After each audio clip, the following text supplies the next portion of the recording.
আসসালামু আলাইকুম। থানার মধ্যে পুলিশের সামনে প্রকাশ্যে চরম ঔদ্ধত্য প্রকাশকারী হবিগঞ্জের বৈষম্যবিরোধী ছাত্র আন্দোলনের নেতা মাহাদি হাসানকে ছেড়ে দেওয়ার মধ্য দিয়ে আবারও নতুন করে আমাদের সামনে কতগুলো বিষয় খুব গুরুত্বপূর্ণভাবে উপস্থিত হলো।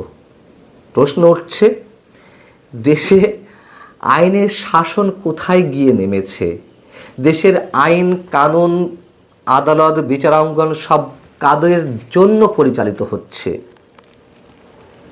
এবং সবচেয়ে বড় কথা, ডক্টর মোহাম্মদ ইউনূস কতটা ন্যাক্কারজনকভাবে, লজ্জাজনকভাবে আবারও একটি বিশেষ গোষ্ঠীর কাছে নথি স্বীকার করলেন, এবং তার গদি যে আসলে কতটা নড়বড়ে অবস্থায় আছে সেটি আমাদের সামনে প্রমাণ হলো।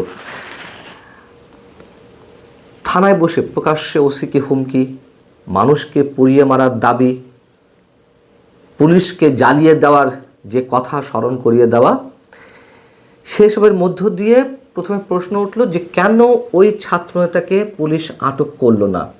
পরবর্তীতে যদি আটক করাই হলো, তাহলে তাকে আবার ছেড়ে দেওয়া হলো কিসের ভিত্তিতে, কোন যুক্তিতে? থানায় বসে মাহাদি হাসান নামের একজন কিশোরী বলা যেতে পারে, মানে সে তো কেবল অনার্স ফার্স্ট ইয়ারের ছাত্র, এমন একজন মানুষ যদি পুলিশের সামনে গিয়ে ঔদ্ধত্য প্রকাশ করেন যে অমুক থানায় আমরাই পুড়িয়ে দিয়েছিলাম, অমুক এসআইকে আমরাই জ্বালিয়ে দিয়েছিলাম, সেটিকে হয়তো কোনো কোনো আইন বিশেষজ্ঞ বলছেন যে এটা আইনের চোখে অতটা গুরুত্বপূর্ণ না হলেও সার্বিক আইন শৃঙ্খলা পরিস্থিতির জন্য মোটেই সহায়ক নয়। আইন বিশেষজ্ঞদের অনেকে আবার বলছেন যে বৈষম্যবিরোধী আন্দোলনের নেতা মাহাদি হাসান ঘরোয়া কোনো পরিবেশে পুলিশকে পুড়িয়ে মারার কথা মনে করিয়ে দেননি, বরং যে পরিবেশে বলেছেন তা 164 ধারার চেয়ে কোনো অংশে কম নয়। তাহলে এই রাষ্ট্রে, এই সমাজে, এই সরকারের অধীনে পুলিশ কাজ করবে কোন মনোবল নিয়ে? পুলিশের যে মনোবল হারিয়ে গেছে 5 আগস্টের ঘটনার পরপরই, তাদের অনেক সদস্যকে হত্যার মধ্য দিয়ে, তাদের উপর আক্রমণের মধ্য দিয়ে, সেই মনোবল তারা কিভাবে ফেরত পাবে?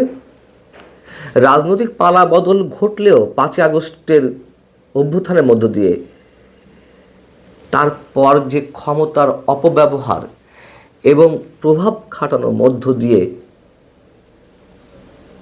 বাংলাদেশে আইনের শাসন থেকে পুরোপুরি হারিয়ে যাবে না বা যায়নি, সেটি আমরা কিভাবে নিশ্চয়তা দিয়ে বলতে পারি? 5 আগস্ট মানুষ যা আশা করেছিল, স্রেফ প্রতারণাই তো করা হয়েছে মানুষের সঙ্গে।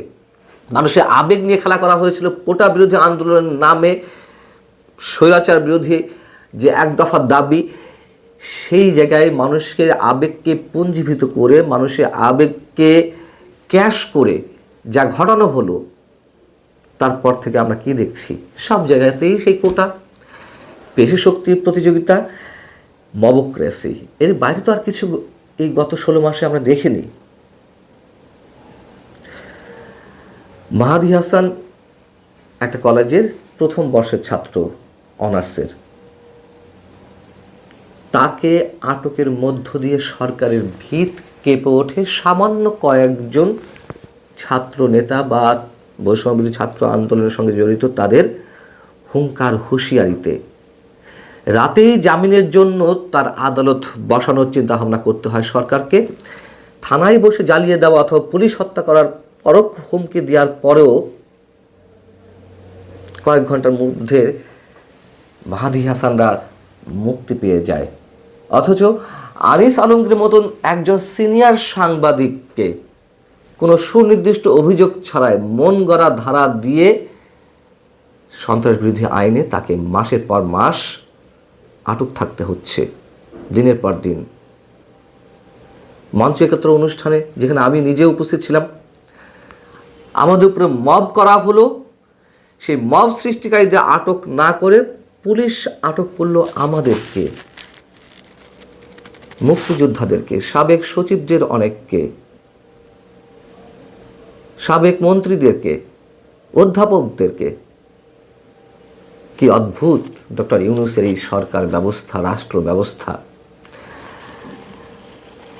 বৈষম্যবিরোধী ছাত্র আন্দোলন মাহাদী হাসানকে আটকের পরপরই 3টি দাবি তুলে ধরেছে। সেই 3টি দাবির মধ্যে কি?